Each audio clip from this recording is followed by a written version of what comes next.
Assalamualaikum warahmatullahi wabarakatuh.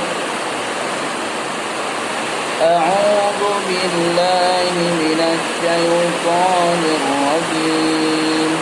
Bismillahirrahmanirrahim.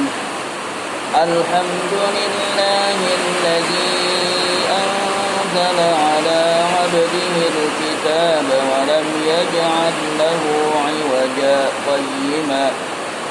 قيما لينذر بأسا شديدا من لدنه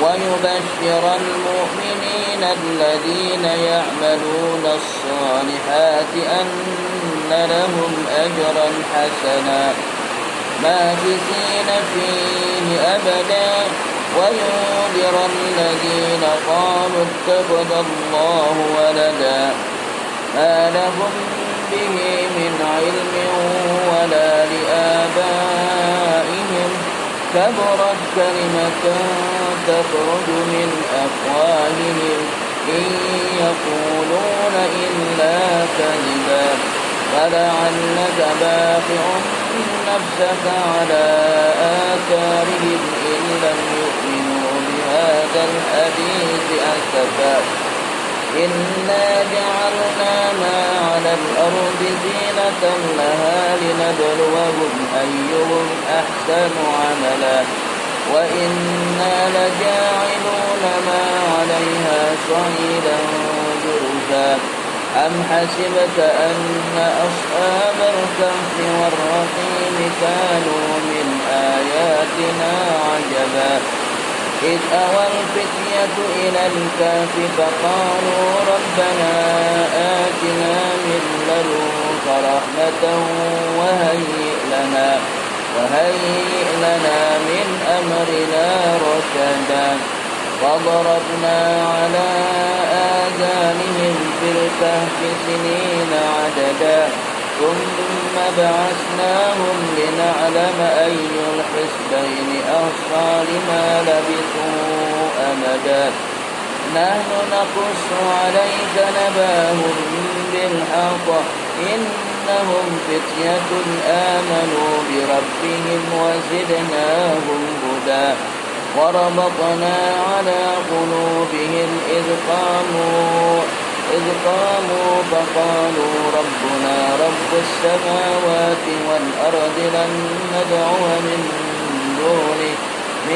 دونه إلها لقد قلنا إذا شططا هؤلاء قومنا اتخذوا من دونه آلهة لولا يأتون عليهم بسلطان بين فمن أظلم ممن افترى على الله كذبا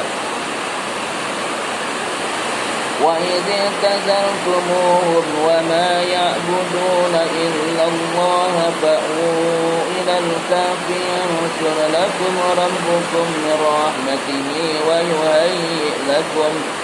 ويهيئ لكم من أمركم مرفقا وترى الشمس إذا طلعت تزاور عن كهفهم ذات اليمين وإذا غربت تقرضهم ذات الشمال وهم في فجوة منه ذلك من آيات الله من يهد الله فهو المهتد ومن يضلل فلن تجد له وليا مرشدا وتحسبهم أيقاظا وهم رقود ونقلبهم ذات اليمين وذات الشمال وكلبهم باسط ذراعيه بالوصيد لو اطلعت عليهم لوليت منهم فرارا ولملئت منهم رعبا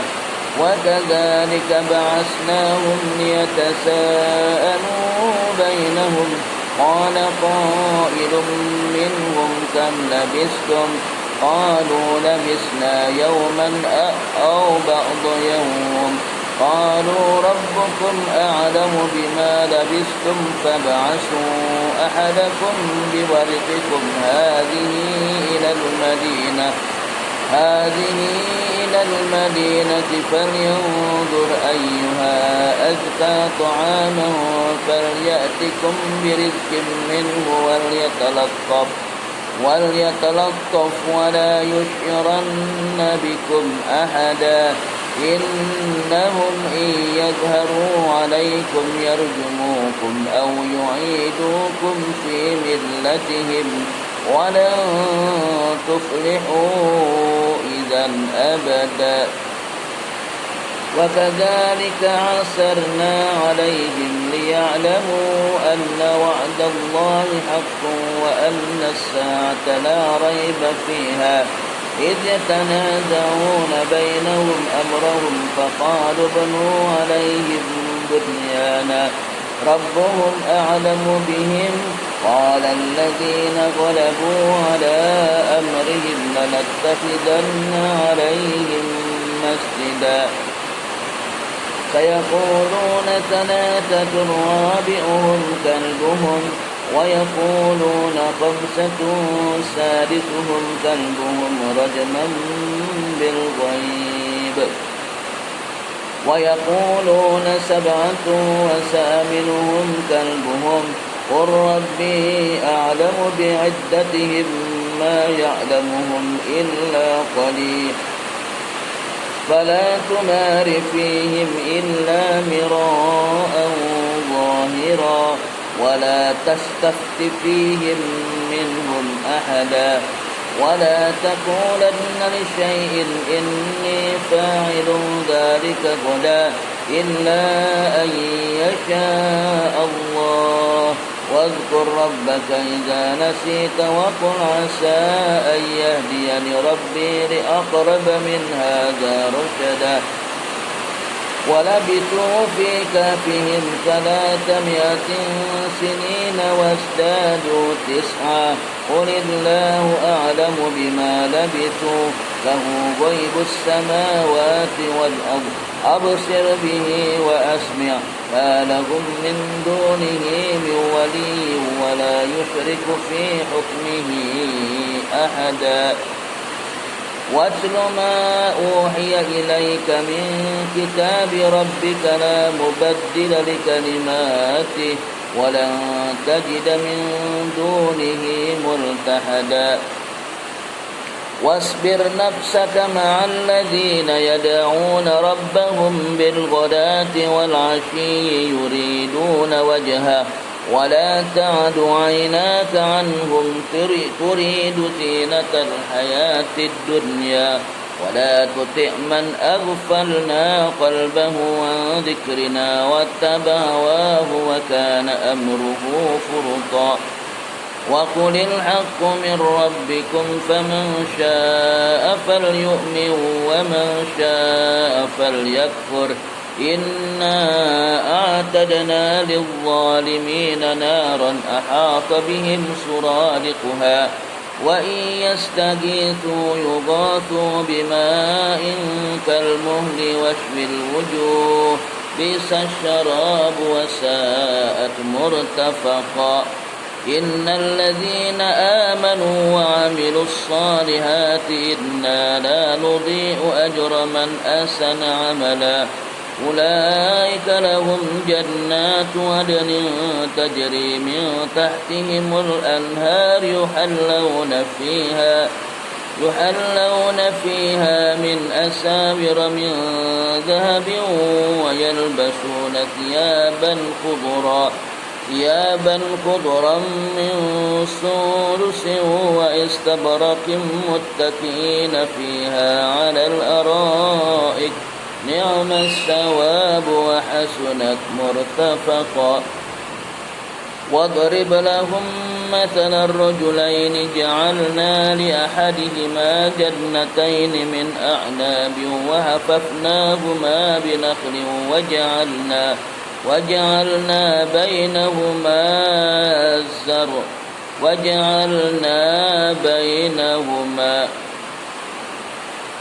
وجعلنا بينهما زرعا كلتا الجنتين آتت أكلها ولم تظلم منه شيئا وفجرنا خلالهما نهرا وكان له ثمر فقال لصاحبه وهو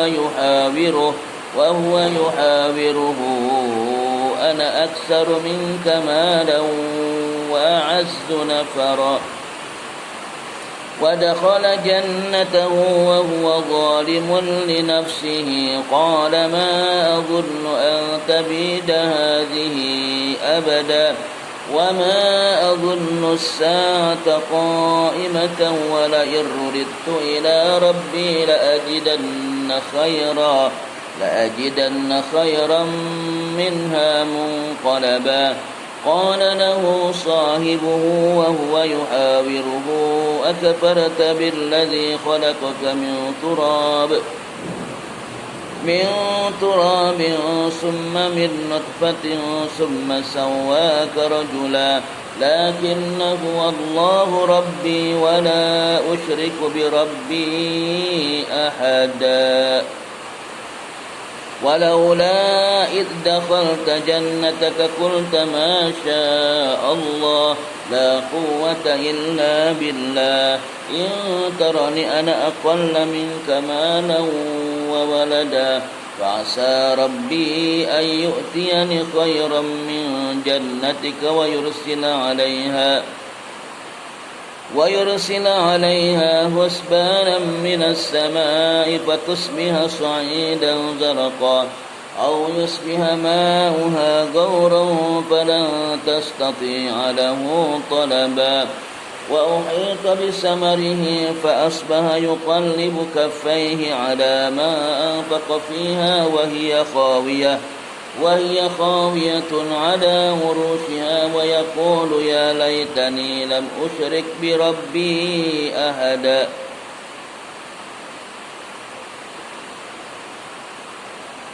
ولم تكن له فئة ينصرونه من دون الله وما كان منتصرا هنالك الولاية لله الحق هو خير ثوابا وخير عقبا واضرب لهم مثل الحياة الدنيا كماء أنزلناه من السماء فاختلط به نبات الأرض فأصبح شيما تذروه الرياح وكان الله على كل شيء مقتدرا المال والبنون زينة الحياة الدنيا والباقيات الصالحات خير عند ربك ثوابا وخير أملا ويوم نسير الجبال وترى الأرض بارزة وحشرناهم فلم نغادر منهم أحدا وعرضوا على ربك صفا لقد جئتمونا كما خلقناكم أول مرة بل زعمتم أن لن نجعل لكم موعدا ووضع الكتاب فترى المجرمين مشفقين مما فيه ويقولون يا ويلتنا ما لهذا الكتاب لا يغادر صغيرة ولا كبيرة إلا أحصاها ووجدوا ما عملوا حاضرا ولا يظلم ربك أحدا وإذ قلنا للملائكة اسجدوا لآدم فسجدوا إلا إبليس كان من الجن ففسق عن أمر ربه أفتتخذونه وذريته أولياء من دوني وهم لكم عدو بئس للظالمين بدلا ما أشهدتهم خلق السماوات والأرض ولا خلق أنفسهم وما كنت متخذ المضلين عضدا ويوم يقول نادوا شركائي الذين زعمتم فدعوهم فلم يستجيبوا لهم وجعلنا بينهم موبقا ورأى المجرمون النار فظنوا أنهم مواقعوها ولم يجدوا عنها مصرفا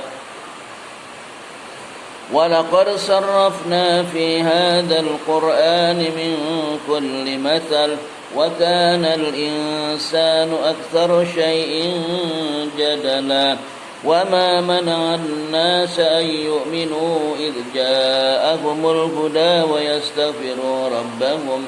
ويستغفروا ربهم إلا أن تأتيهم سنة الأولين أو يأتيهم العذاب قبلا وما نرسل المرسلين إلا مبشرين ومنذرين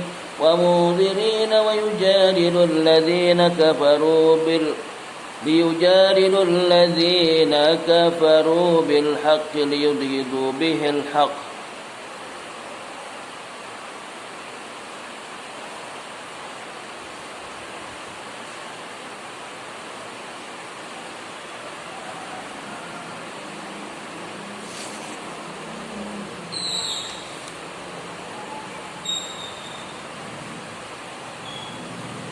وإذ قلنا للملائكة اسجدوا لآدم فسجدوا إلا إبليس كان من الجن ففسق عن أمر ربه أفتتخذونه وذريته أولياء من دوني وهم لكم عدو بئس للظالمين بدلا ما أشهدتهم خلق السماوات والأرض ولا خلق أنفسهم وما كنت متخذ المضلين عضدا ويوم يقول نادوا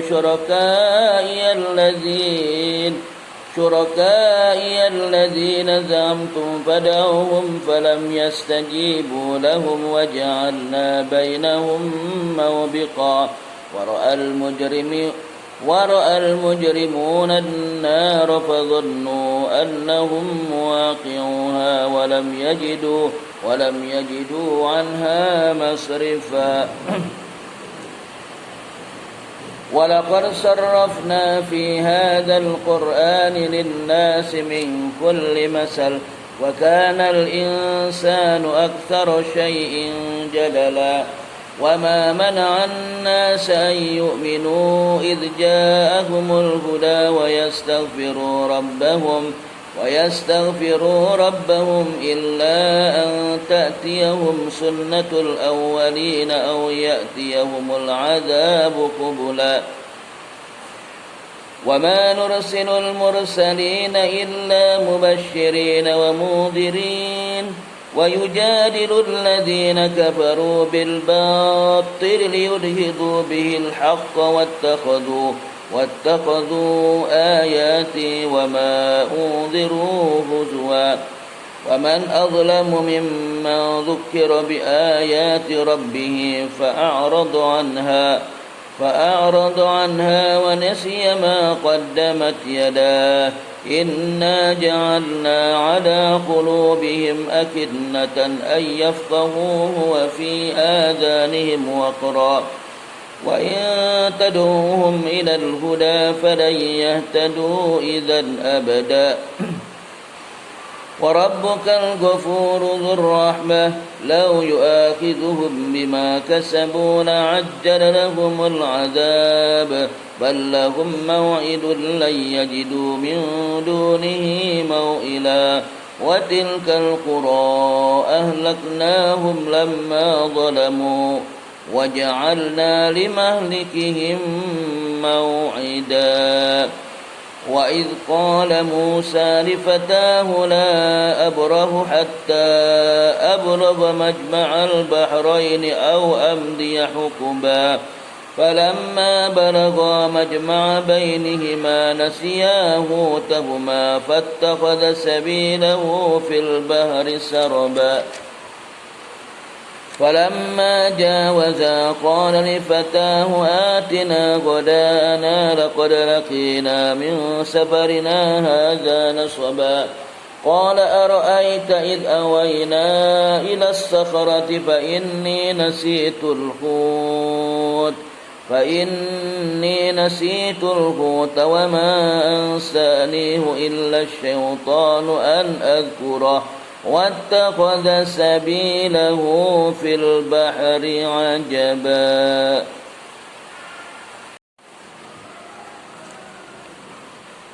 قال ذلك ما كنا نبغي فارتدا على آثارهما قصصا فوجدا عبدا من عبادنا آتيناه رحمة من عندنا وعلمناه من لدنا علما قال له موسى هل أتبعك على أن تعلمني مما علمت رشدا قال إنك لن تستطيع معي صبرا وكيف تصبر على ما لم تحط به خبرا قال ستجدني إن شاء الله صابرا ولا أعصي لك أمرا قال فإن اتبعتني فلا تسألني عن شيء حتى أحدث لك منه ذكرا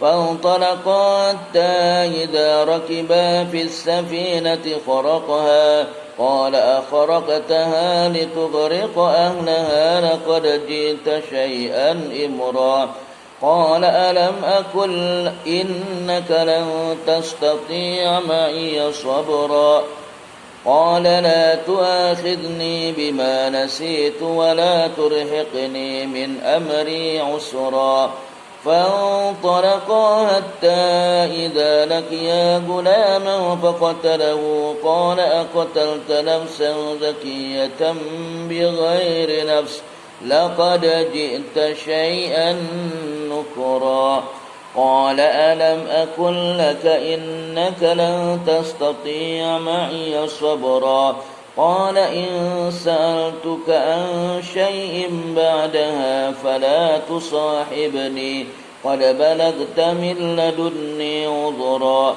فانطلقا حتى إذا أتيا أهل قرية استطعما أهلها فأبوا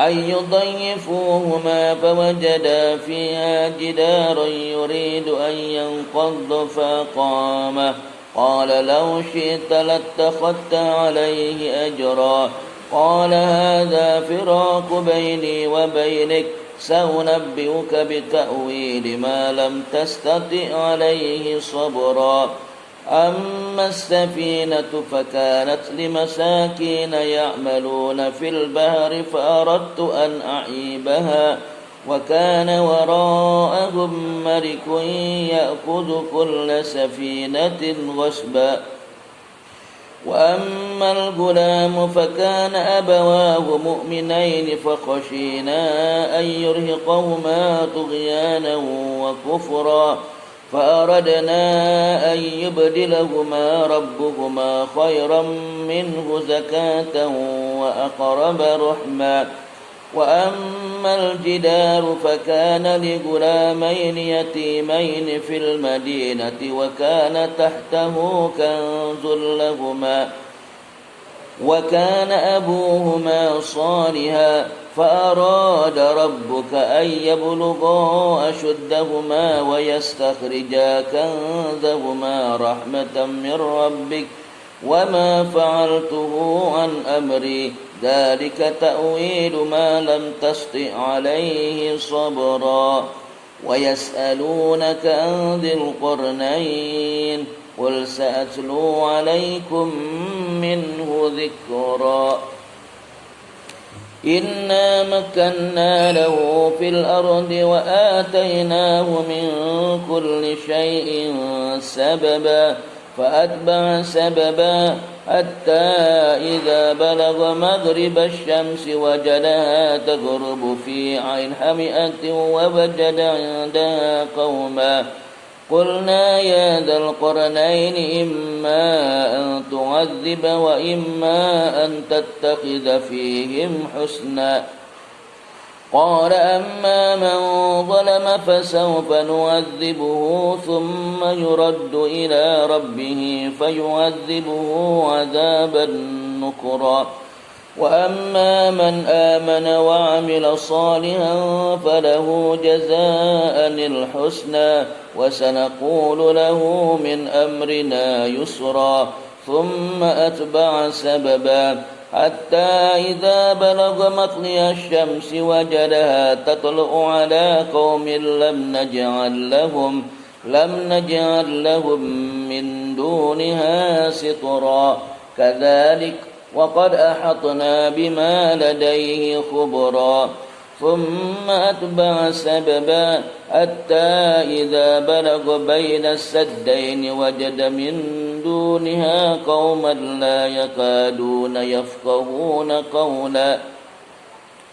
قالوا يا ذا القرنين إن يأجوج ومأجوج مفسدون في الأرض فهل نجعل لك خرجا على أن تجعل بيننا وبينهم سدا. قال ما مكني فيه ربي خير فأعينوني بقوة أجعل بينكم وبينهم ردما.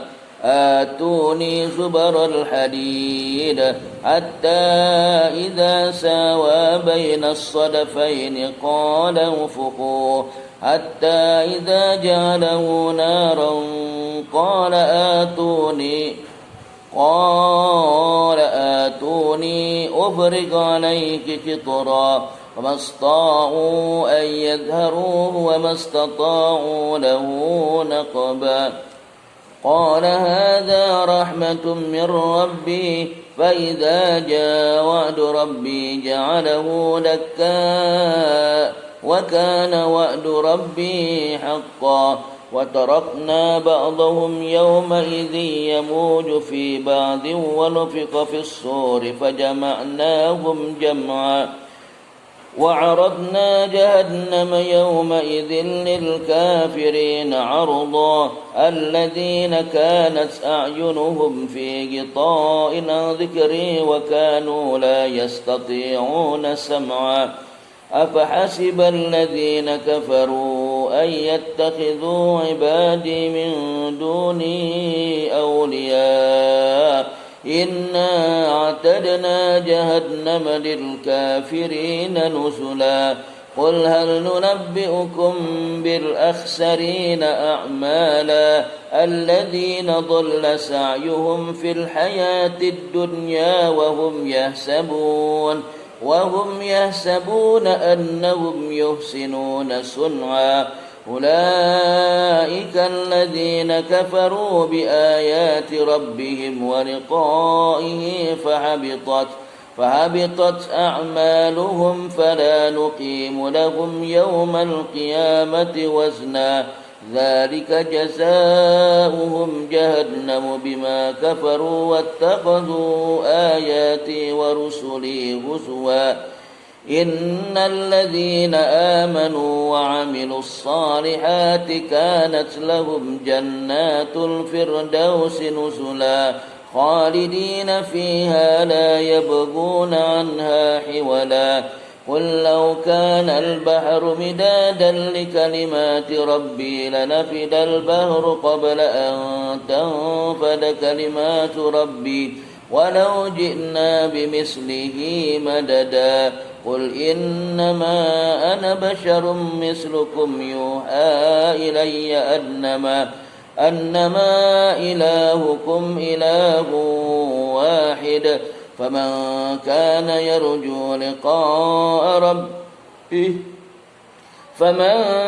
يرجو لقاء ربه فليعمل عملا صالحا ولا يشرك بعبادة ربه أحدا.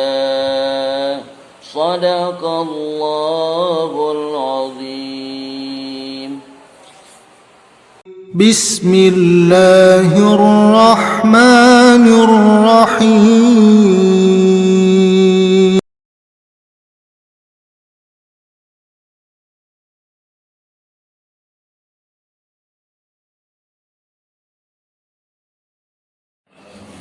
Hamdan wa syukranillah, salatan wa salam ala rasulillah wa ala alihi wa ashabihi wa wala ila yaumil qiyamah. Amma ba'd.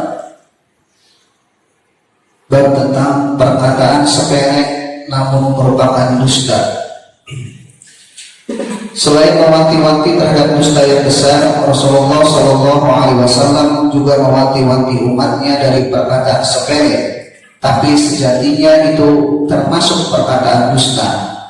Di antara perkataan sepele tapi termasuk ke dalam dusta adalah: pertama, perkataan seseorang kepada anak kecil, "Aku akan memberimu," padahal ia tidak serius untuk memberi, hanya bercanda. Ini termasuk dusta. Sebagaimana diriwayatkan oleh Abdullah bin Amir radhiyallahu anhu, ia berkata, "Da'atni ummi yawman inda makana tiflan wa Rasulullah sallallahu alaihi wasallam qa'idun fi baitina faqalat ta'ala utika faqala laha Rasulullah sallallahu alaihi wasallam wa ma aradti an tu'tihi qalat tu'tihi tamran faqala laha Rasulullah sallallahu alaihi wasallam ama innaki law lam tu'tihi syai'an kutibat 'alaiki kidbatun."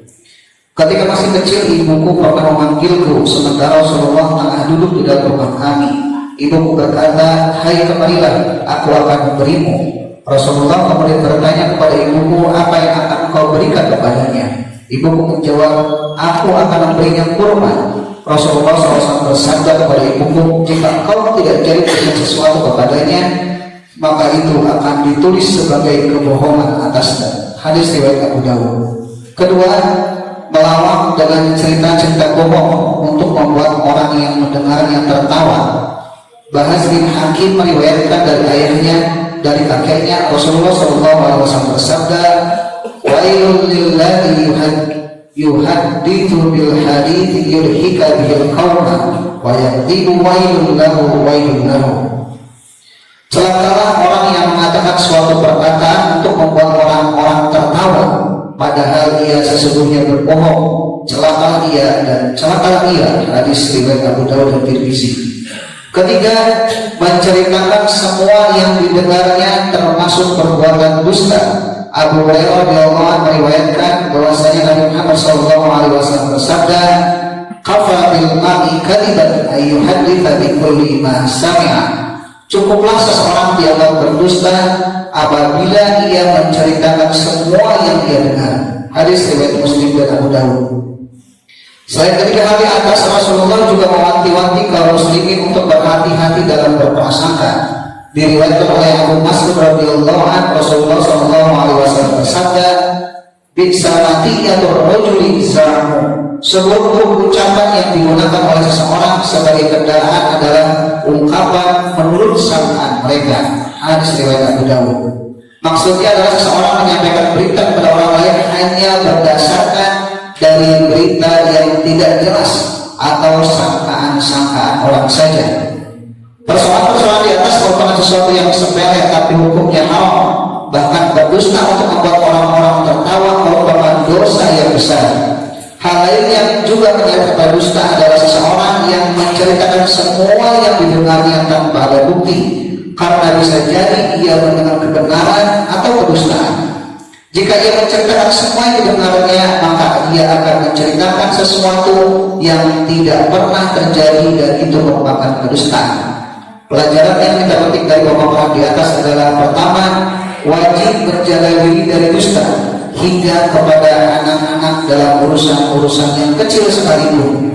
Yang kedua, ancaman berdusta untuk membuat orang-orang tertawa melalui guyonan atau candaan. Yang ketiga, larangan seseorang menceritakan semua yang didengarnya, karena bisa jadi ia mendengar kebenaran atau kedustaan, sehingga ia pun akan menceritakan sesuatu yang tidak pernah terjadi. Allah a'lam bishawab. Subhanallah bihamdihi, asyhadu an la ilaha illa anta, astaghfiruka wa atubu ilaik. Assalamualaikum warahmatullahi wabarakatuh.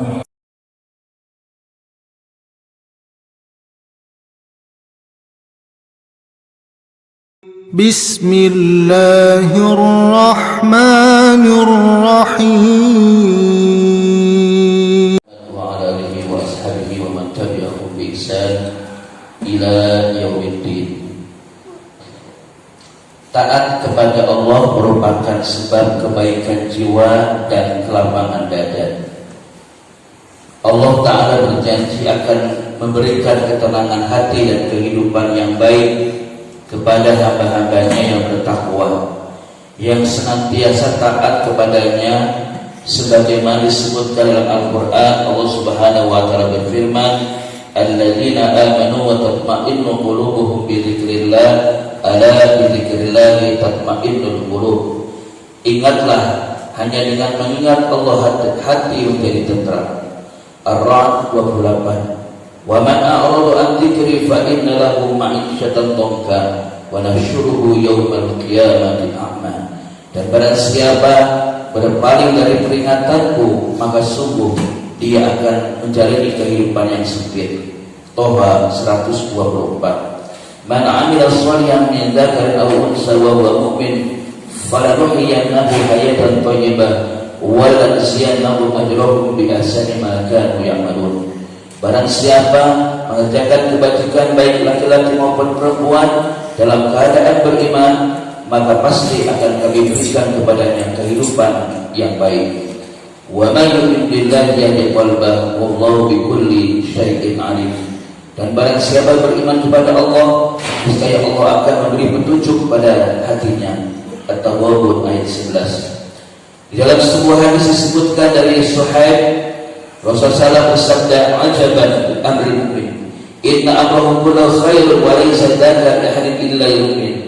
In asabahu sarra'u syakara fa kana khairul lahu, wa in asabahu dharra'u sabara fa kana khairul lahu."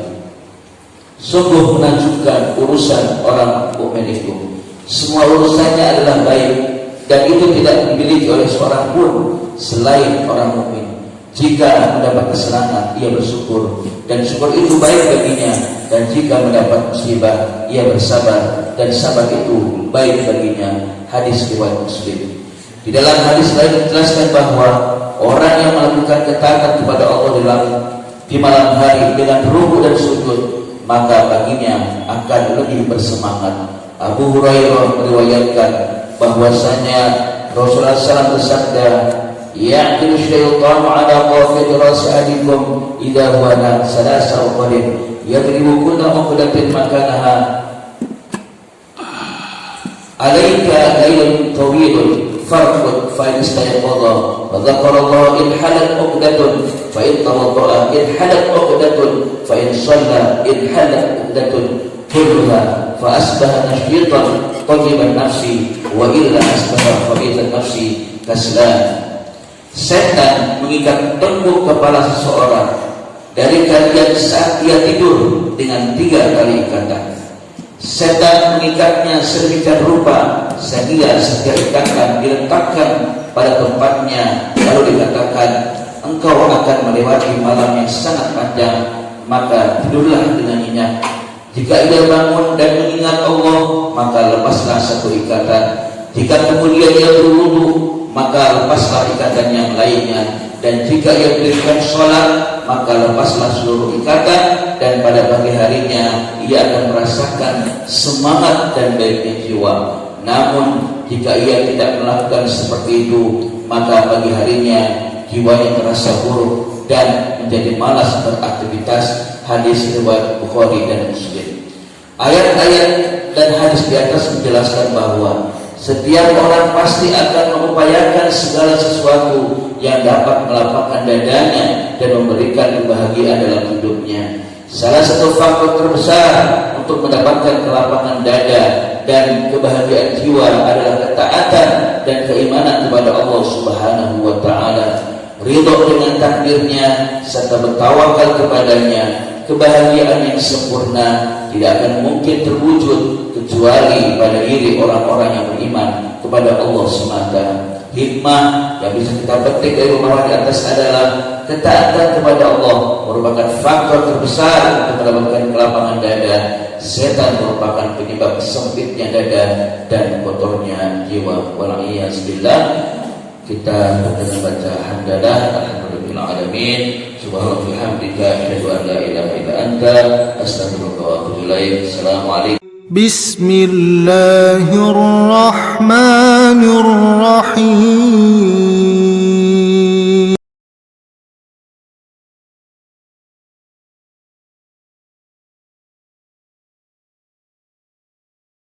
melanjutkan dari apa yang telah dibahas di sudi sebelumnya, yaitu adab-adab beramar ma'ruf dan nahi mungkar. Allah Ta'ala mengabarkan kepada hamba-hambanya yang terkait tata cara amar ma'ruf nahi mungkar yang baik dan benar, supaya tujuan yang dikehendaki tercapai, yaitu yang pertama menasihati dengan santun, bijaksana, dan tutur kata yang baik. Allah Subhanahu wa Ta'ala berfirman, ud'u ila sabili rabbika bil hikmati wal mau'izatil hasanah wajadilhum billati hiya ahsan inna rabbaka huwa a'lamu biman dhalla an sabilihi wa huwa a'lamu bil muhtadin. Serulah manusia kepada Rabbmu dengan hikmah, dengan pengajaran yang baik, dan berdebatlah dengan mereka dengan cara yang baik. Yang kedua, menjauhi tindak kekerasan dan kata-kata yang kasar. Allah Subhanahu wa Ta'ala berfirman, "Fabima rahmatin minallahi linta lahum, walau kunta fadlan ghalidhal qalbi lanfaddu min hawlik." Maka berkat rahmat Allah engkau Muhammad berlaku lemah lembut terhadap mereka. Sekiranya engkau bersikap keras dan berhati kasar, tentulah mereka menjauhkan diri dari sekitarmu. Al-Imran ayat 159. Yang ketiga, menasihati dengan lemah lembut. Aisyah radhiyallahu anha meriwayatkan Rasulullah SAW bersabda, "Innallaha rafiqun yuhibbur rifqa fi amri kulli." Sesungguhnya Allah Maha lembut dan menyukai kelembutan dalam segala urusan.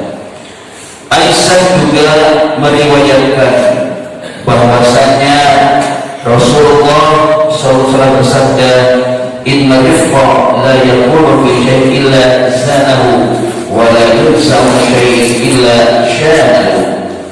Sesungguhnya kelemah lembutan itu tidak akan berada pada sesuatu, melainkan ia akan menghiasinya. Sebaliknya, tidaklah kelemah lembutan itu dicabut dari sesuatu, melainkan ia akan membuatnya menjadi buruk. Hadis riwayat Muslim. Yang keempat, memberikan nasihat sesuai dengan kadar kemampuan orang yang ingin dinasihati. Abu Hurairah radhiyallahu anhu berkata, "Qala Arabiyyun fabada fil masjid fatanawalahu an-nas faqala lahu sallallahu alaihi wasallam da'uhu wa hariqu ala bawdihi sajdan min ma'in aw dhanuban min ma'in fa innama bu'istum yassirina wa lam tub'asu mu'assirina." Ada seorang Arab Badui berdiri dan kencing di masjid, lalu orang yang ini mengusirnya. Maka Nabi SAW bersabda kepada mereka, "Biarkanlah dia dan siramlah bekas kencingnya dengan setimpal air atau dengan seember air. Sesungguhnya kalian diutus untuk memberikan kemudahan dan tidak diutus untuk memberikan kesulitan." Hadis Bukhari dan Tirmizi.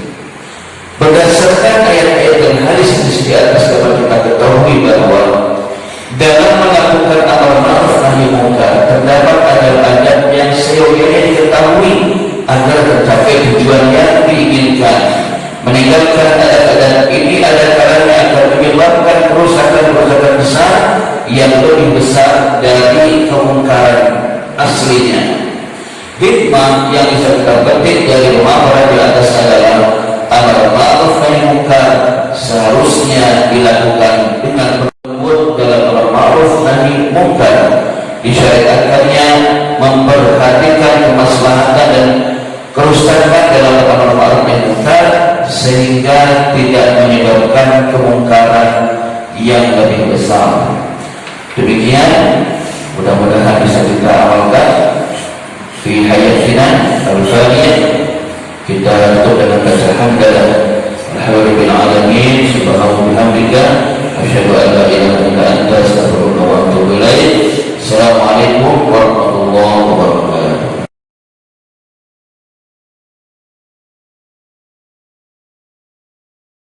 بسم الله الرحمن الرحيم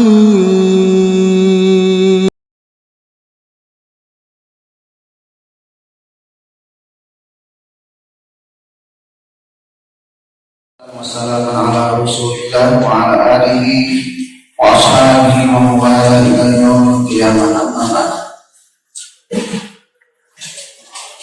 Bab tentang motivasi untuk menutup aib kaum muslimin dan larangan mencari aib-aib mereka. Rasulullah Shallallahu Alaihi Wasallam mengajarkan kepada umatnya untuk saling menjaga aib saudaranya.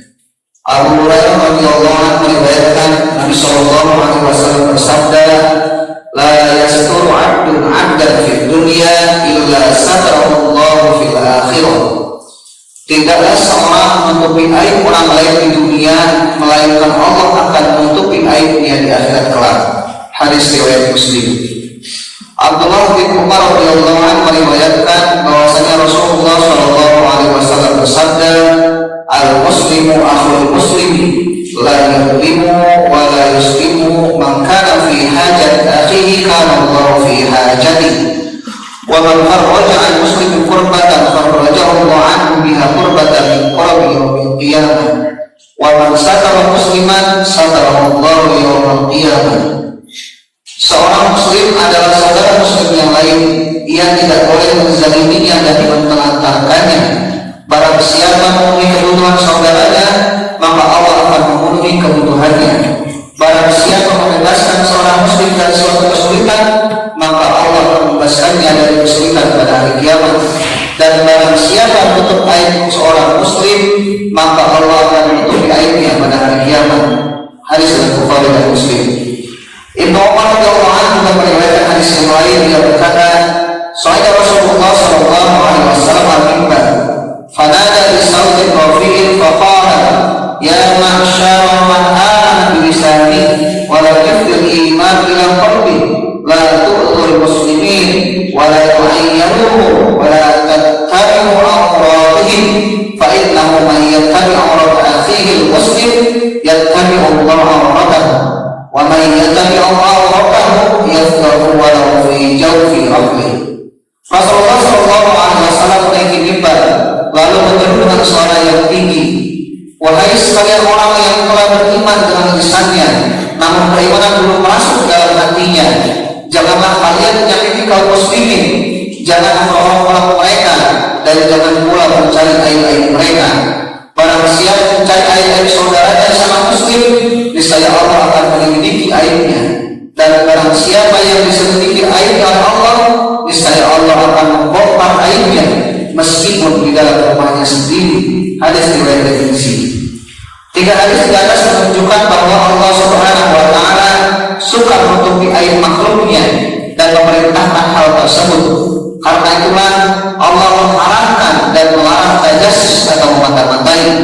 Rasulullah Shallallahu Alaihi Wasallam telah mengabarkan bahwa barang siapa menutup aib orang lain sewaktu di dunia, maka Allah akan menutupi aibnya kelak di akhirat. Beliau juga melarang mencari-cari aib kaum muslimin dan memata-matai segala tindakan yang mereka rahasiakan.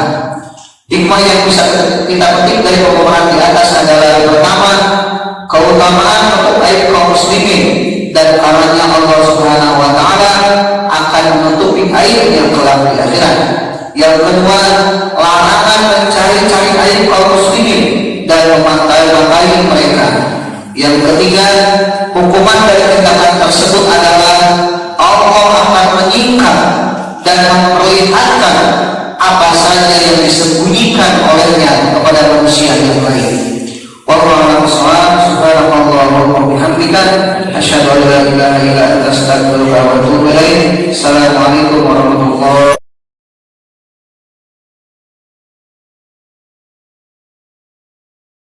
بسم الله الرحمن الرحيم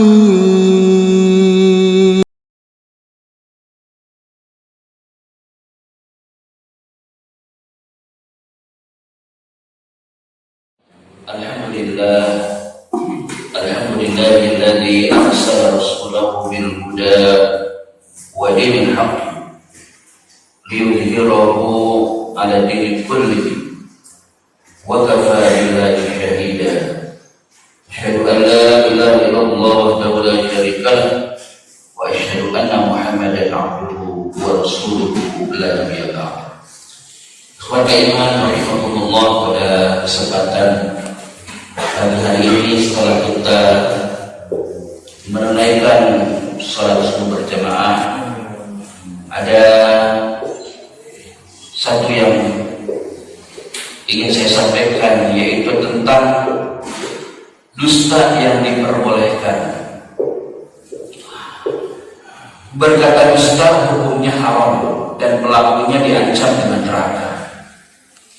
Namun ada beberapa bentuk dusta yang diperbolehkan, sebagaimana diriwayatkan oleh Ummu Kulsum binti Uqbah radhiyallahu anha yang dengar Rasulullah sallallahu alaihi wasallam bersabda, "Laisal kadzabu alladhi yuslihu bainan nasi fayanmi khairan ay yablughu khairan aw yaqulu khairan."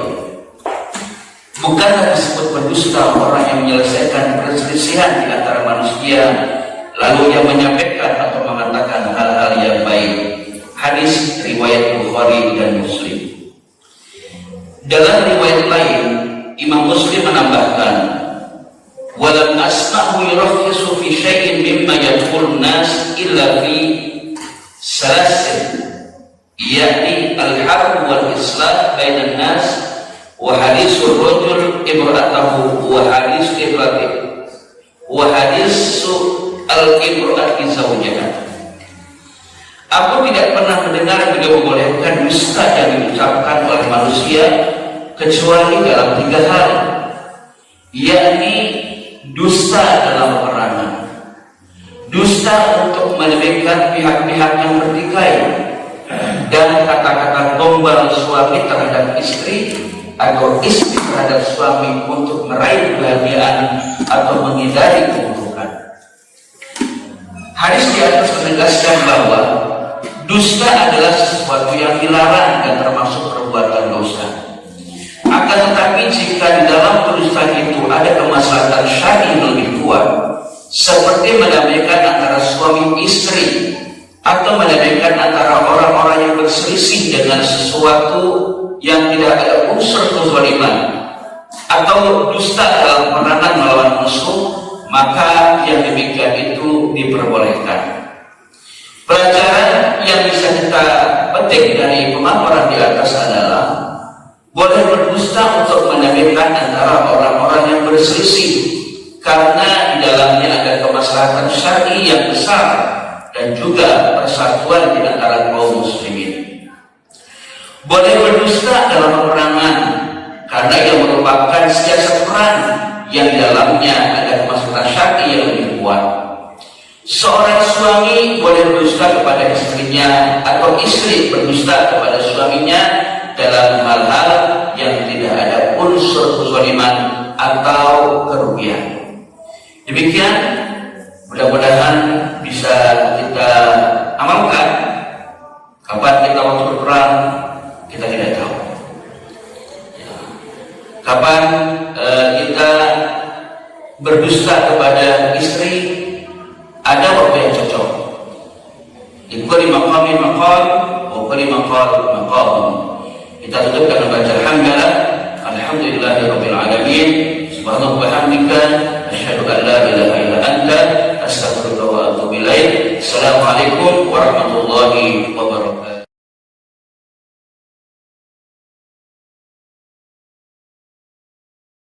Bismillahirrahmanirrahim.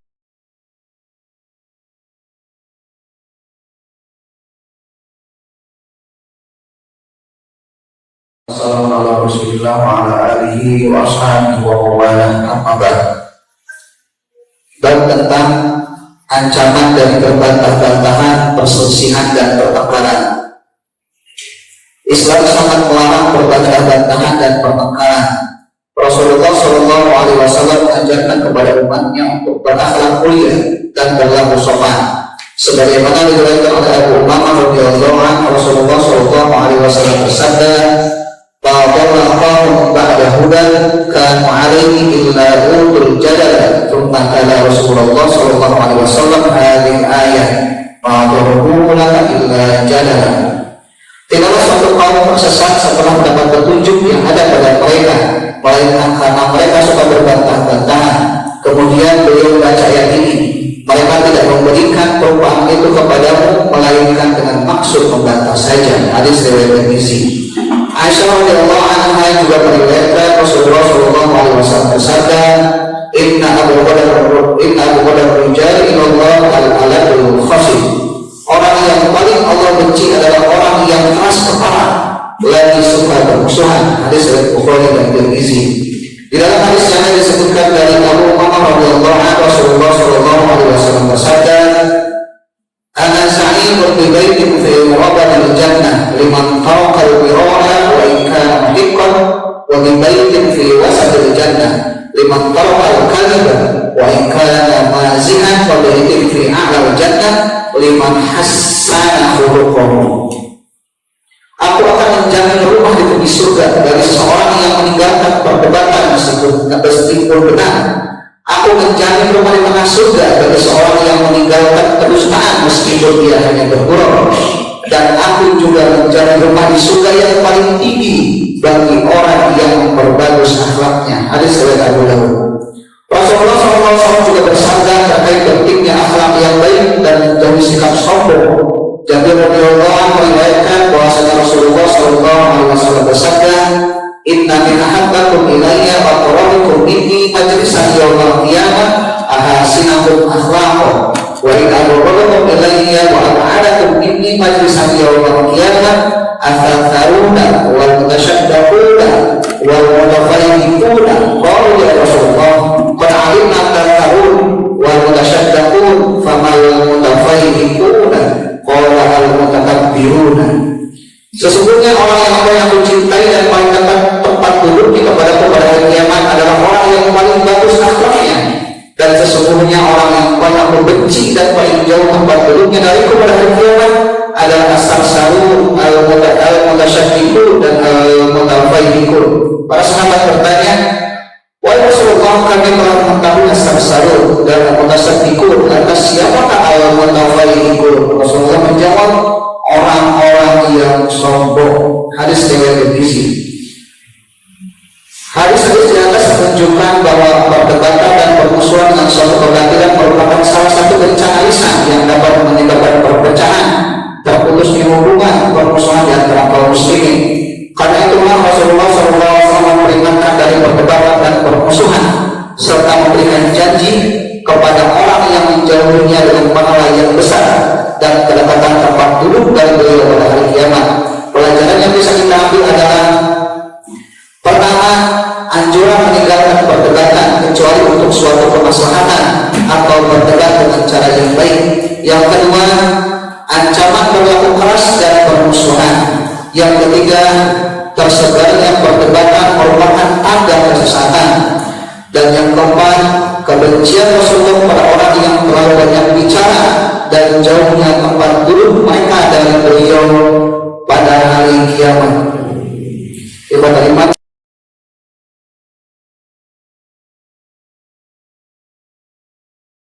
Bismillahirrahmanirrahim.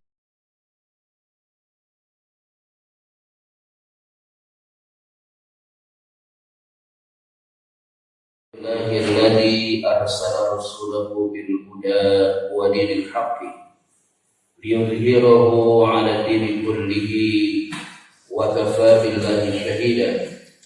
Asyhadu an la ilaha illallah wahdahu la syarika lah wa asyhadu anna Muhammadan 'abduhu wa rasuluh la nabiyya ba'dah.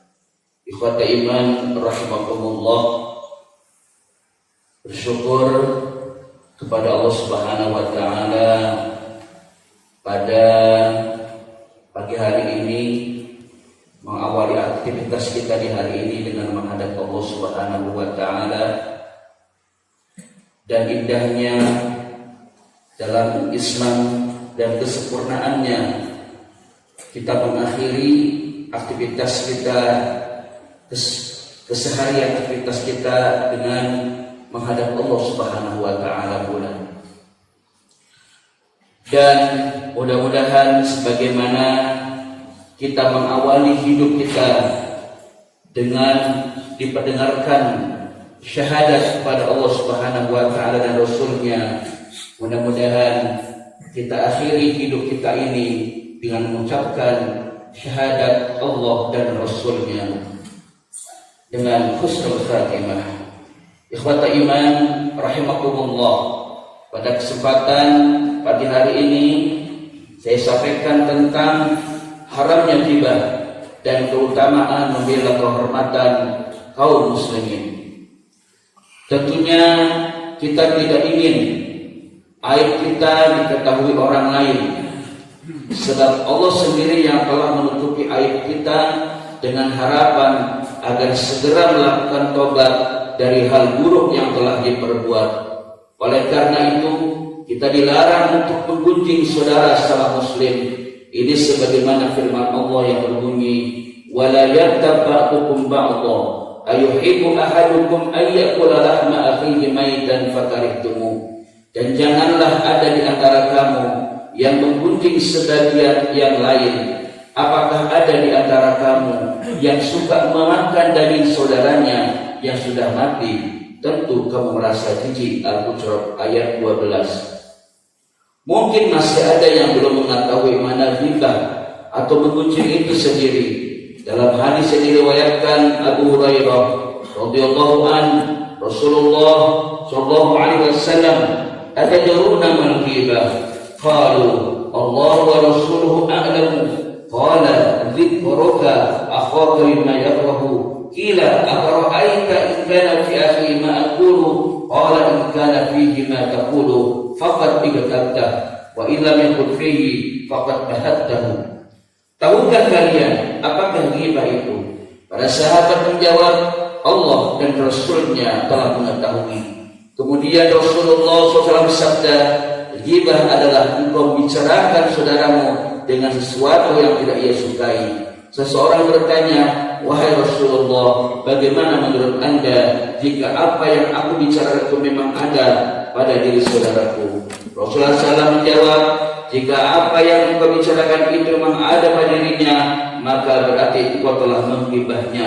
Dan jika apa yang engkau bicarakan itu tidak ada pada dirinya, berarti engkau telah membuat-buat bohongan terhadap dirinya."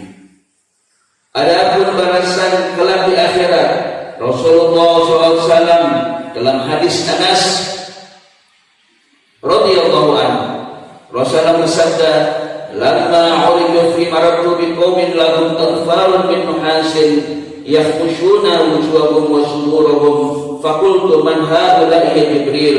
Qala haula'i alladziina ya'kuluna luhuman nas wa yaqa'una fi a'radihim." Ketika aku dinaikkan ke langit, dimi'rajkan, aku melewati satu kaum yang hukum mereka terbuat dari tembaga. Buku itu mereka digunakan untuk mencakar muka dan dada mereka. Lalu aku bertanya, "Wahai Jibril, siapakah mereka itu?" Jibril menjawab, "Mereka itu adalah orang-orang yang makan daging manusia karena berbuat ghibah dan merusak kehormatan mereka." Hadis riwayat Abu Dawud. Oleh karena itu penting bagi kita dalam menjaga kehormatan saudara sesama muslim. Abu Hurairah radhiyallahu anhu berkata, Rasulullah SAW bersabda, "Kullu muslim alal muslim haramun damuhu wa maluhu wa 'irduhu." Setiap muslim atas muslim lainnya adalah haram darahnya, hartanya dan kehormatannya. Hadis riwayat Muslim. Terakhir, Abu Darda meriwayatkan hadis mengenai keutamaan orang yang menjaga kehormatan saudaranya. Nabi bersabda, "Man radda an irdi akhihi radallahu an wajhihi nar yaumal qiyamah." Barang siapa yang membela kehormatan saudaranya, maka Allah akan menghindarkan wajahnya dari api neraka kelak pada hari kiamat. Hadis riwayat Tirmizi. Riba atau mengunjing merupakan salah satu dosa besar dan kemaksiatan yang paling banyak tersebar di antara manusia karena sikap perendahan mereka dalam mengingkarinya. Riba merupakan penyebab permusuhan di antara kaum muslimin dan rusaknya persatuan di antara mereka. Karena keburukan riba ini, maka Allah menyerupakan orang yang menggibah dengan orang yang makan daging saudaranya yang telah mati. Sedangkan hukuman orang yang menggibah di alam barzah adalah ia akan merobek-robek wajah dan dadanya dengan kuku-kuku yang terbuat dari tembaga. Na'udzubillah, summa na'udzubillah. Akhir kata, dapat kita ambil banyak pelajaran penting dalam hadis di atas, yakni keharaman riba, dan ia merupakan salah satu dosa besar. Menyebut atau bicarakan seseorang dengan sesuatu yang tidak ia sukai merupakan ghibah yang diharamkan, meski di dalamnya ada kebenaran.